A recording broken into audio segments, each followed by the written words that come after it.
ویور آج کا جو ہمارا ٹاپک ہے وہ ہے شاہ ولی اللہ کے سیاسی افکار۔ چلتے ہیں ہم ٹاپک کی طرف۔ سے پہلے آپ سے ریکویسٹ ہے کہ آپ میرے چینل کو سبسکرائب، لائک اور شیئر کر دیں۔ شاہ ولی اللہ کا تعارف۔ قطب الدین شاہ ولی اللہ 1703 میں پیدا ہوئے۔ ان کے ابا کا نسب حضرت فاروق اعظم سے جا ملتا ہے، جو صدیوں سے دلی میں آباد تھے۔ یہ خاندان علم و فضل تقویٰ میں مشہور ہونے کے باعث بادشاہوں کے دربار میں اعلیٰ عہدوں پر فائز رہتا تھا۔ شاہ ولی اللہ کے والد عبد الرحیم اپنے زمانے کے جید عالم تھے۔ دلی میں انہوں نے دین کی اشاعت کے لیے ایک مدرسہ رحیمیہ قائم کر رکھا تھا۔ شاہ صاحب نے ابتدائی تعلیم والد سے حاصل کی۔ تفسیر قرآن مجید کے ساتھ حدیث فقہ، معنی کلام وغیرہ اور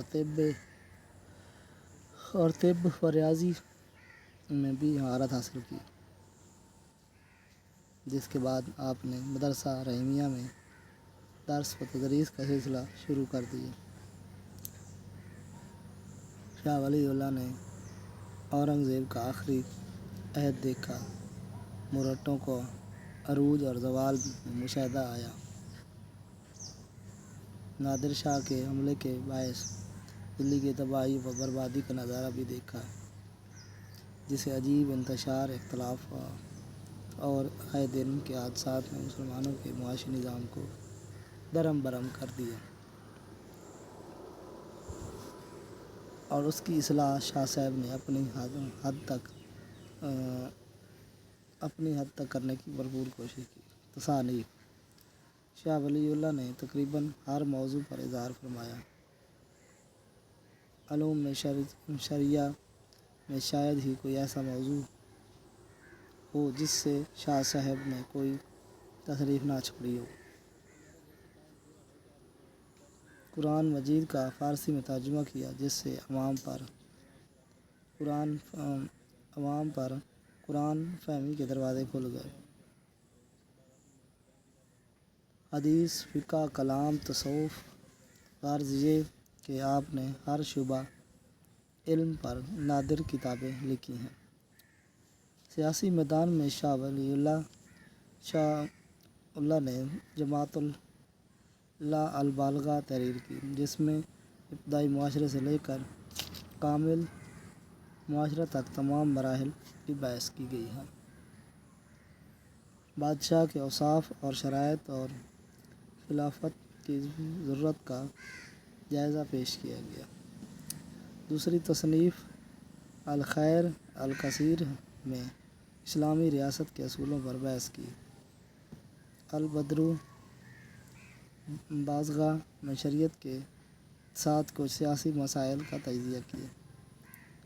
ازالۃ الخفائین، خلافت الخلفاء، خلافت اور خاص طور پر خلافت راشدہ پر بحث کی ہے۔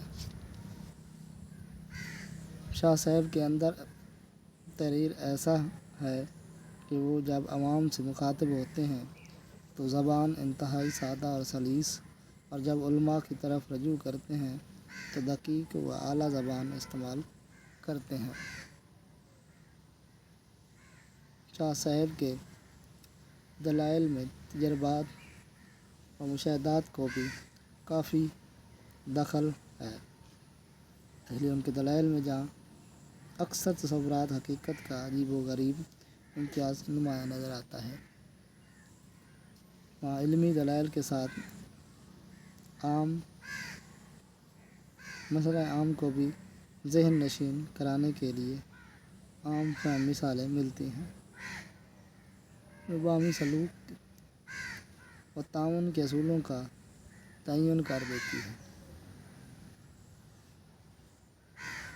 معاشرہ کی 4 منازل۔ شاہ صاحب معاشرہ کی 4 ارتقائی منازل بیان کرتے ہیں۔ پہلی منزل میں انسانی معاشرہ حیوانی اجتماع سے کچھ زیادہ مختلف نہیں ہوتا۔ آج تک اتنا، نیکسٹ ویڈیو ملتا ہے۔